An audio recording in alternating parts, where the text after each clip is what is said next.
कहानी की शुरुआत में हम एक युवा लड़के एरन रॉल्स्टन को देखते हैं जिसे एडवेंचर और हाइकिंग का बेहद शौक होता है। वो अकेले ही अमेरिका के वीरान पहाड़ी इलाकों में ट्रैकिंग करने निकल पड़ता है, लेकिन इस बार भी वो किसी को बताए बिना अपने सफर पर निकला था और यही फैसला आगे चलकर उसकी जिंदगी बदलने वाला था। हाइकिंग करते हुए एरन एक सुनसान घाटी में पहुंचता है। वहां उसकी मुलाकात दो लड़कियों क्रिस्टी और मेगन से होती है। दोनों रास्ता भटक चुकी थी। एरन उनकी मदद करता है और उन्हें एक खूबसूरत रास्ते से ले जाने का फैसला करता है। कुछ दूर चलने के बाद वो दोनों को एक संकरे पहाड़ी दर्रे तक ले जाता है। वहां नीचे गहरा पानी भरा हुआ था। एरन बिना डरे छलांग लगा देता है। पहले तो दोनों लड़कियां घबरा जाती हैं, लेकिन नीचे से एरन की आवाज सुनकर वे भी एक एक करके कूद जाती हैं। तीनों काफी देर तक पानी में मस्ती करते हैं। सफर का हर पल यादगार बन जाता है। इसके बाद जब लौटने का समय आता है तो वे एक साथ फोटो खींचते हैं। जाते जाते दोनों लड़कियां एरन को रात की पार्टी में आने का निमंत्रण भी देती हैं, लेकिन एरन को अभी अपनी हाइकिंग पूरी करनी थी। वो मुस्कुराकर उनसे विदा लेता है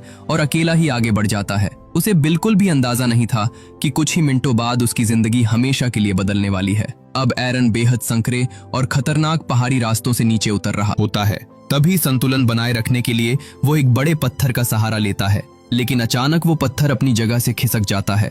अगले ही पल एरन गहरी दरार में गिर जाता है और वही भारी चट्टान उसके दाहिने हाथ पर आकर गिर जाती है। उसका हाथ दो चट्टानों के बीच पूरी तरह फंस चुका था।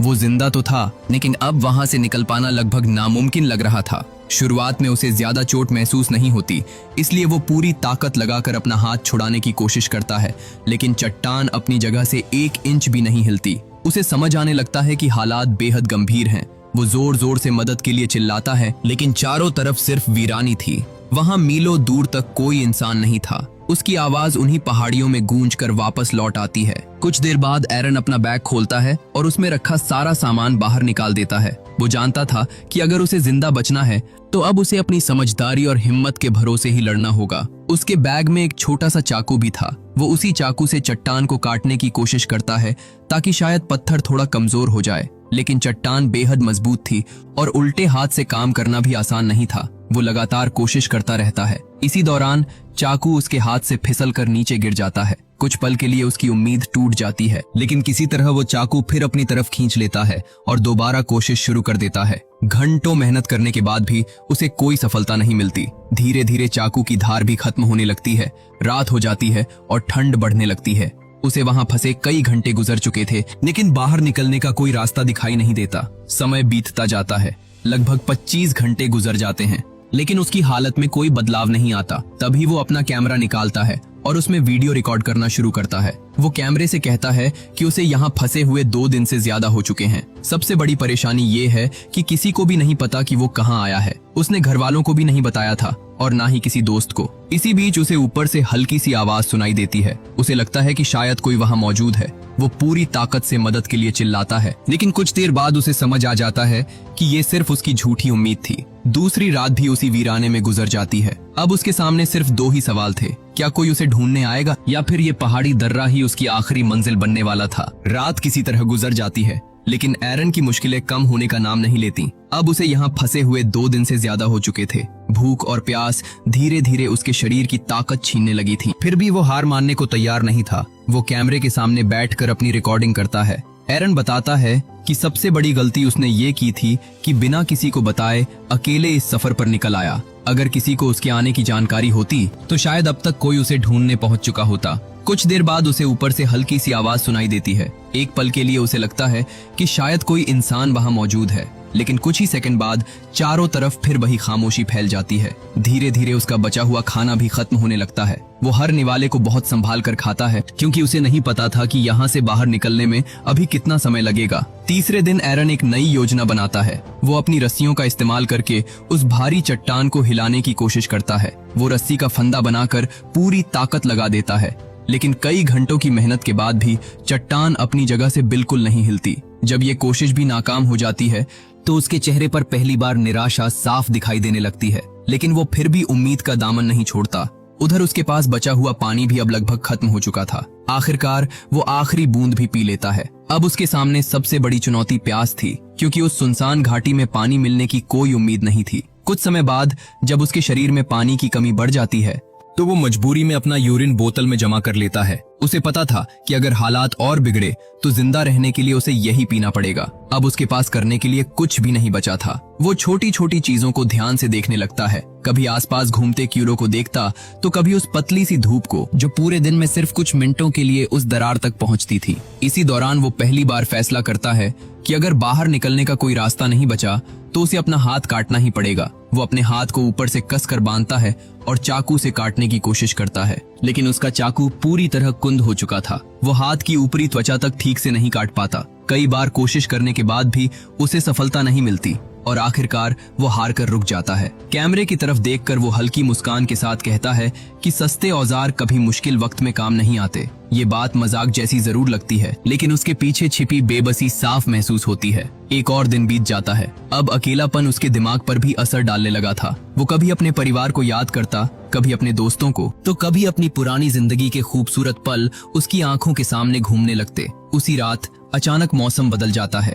आसमान में बादल छा जाते हैं और तेज बारिश शुरू हो जाती है। बारिश का पानी धीरे धीरे उसी दरार में भरने लगता है जहां एरन फंसा हुआ था। वो जल्दी जल्दी अपनी बोतलों में बारिश का पानी भर लेता है। कई दिनों बाद उसे खुलकर पानी पीने का मौका मिलता है। इससे उसके शरीर में थोड़ी ताकत जरूर लौट आती है। कुछ देर के लिए पानी इतना बढ़ जाता है कि उसे लगता है शायद अब वो चट्टान को हिला पाएगा। वो पूरी ताकत लगाकर उसे उठाने की कोशिश करता है और एक पल के लिए उसे ऐसा महसूस होता है कि उसका हाथ आजाद हो गया है। वो खुद को बाहर निकलते हुए देखता है, अपनी गाड़ी तक पहुंचता है, वहां से नेशनल पार्क छोड़कर चला जाता है। लेकिन अगले ही पल उसकी आंख खुलती है और उसे एहसास होता है कि ये सब सिर्फ एक सपना था। असलियत अब भी वही थी। उसका हाथ उसी चट्टान के नीचे फंसा हुआ था और वो अभी भी उसी वीरान दरार में कैद था। अब उसे यहाँ फंसे हुए 4 दिन पूरे हो चुके थे। लगातार भूख, प्यास और अकेलेपन की वजह से उसे अजीब अजीब चीजें दिखाई देने लगी थीं। कभी वो खुद से बातें करता तो कभी ऐसा महसूस करता जैसे कोई उसके आसपास मौजूद हो। उसे बार बार अपनी माँ की याद आती है। उसे अफसोस होने लगता है कि घर से निकलते समय उसने उनकी कॉल क्यों नहीं उठाई। अगर उसने सिर्फ एक बार बता दिया होता कि वो कहाँ जा रहा है तो शायद उसकी तलाश बहुत पहले शुरू हो गई होती। अब उसके पास सिर्फ उम्मीद बची थी और वही उम्मीद उसे अब तक जिंदा रखे हुए थी। लेकिन समय तेजी से निकल रहा था और हर गुजरते घंटे के साथ मौत उसके और भी करीब आती जा रही थी। अब एरन को इस वीरान पहाड़ी दर्रे में फंसे हुए 5 दिन पूरे हो चुके थे। लगातार भूख, प्यास और दर्द ने उसके शरीर की सारी ताकत छीन ली थी।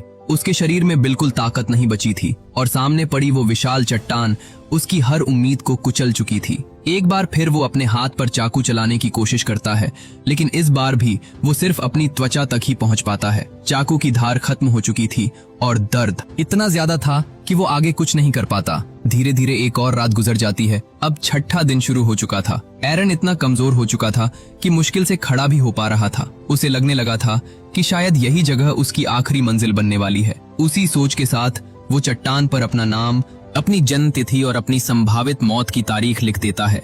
उसने मन ही मन मान लिया था कि अब वो कभी इस पहाड़ी दर्रे से बाहर नहीं निकल पाएगा। लेकिन अगली सुबह उसकी जिंदगी पूरी तरह बदल जाती है। उसे एक ऐसा दृश्य दिखाई देता है जिसमें वो अपने एक छोटे बच्चे के साथ खेल रहा होता है। उस बच्चे को देखकर उसके अंदर अचानक जीने की नई उम्मीद जाग उठती है। यही उम्मीद उसे आखिरी बार लड़ने की ताकत देती है।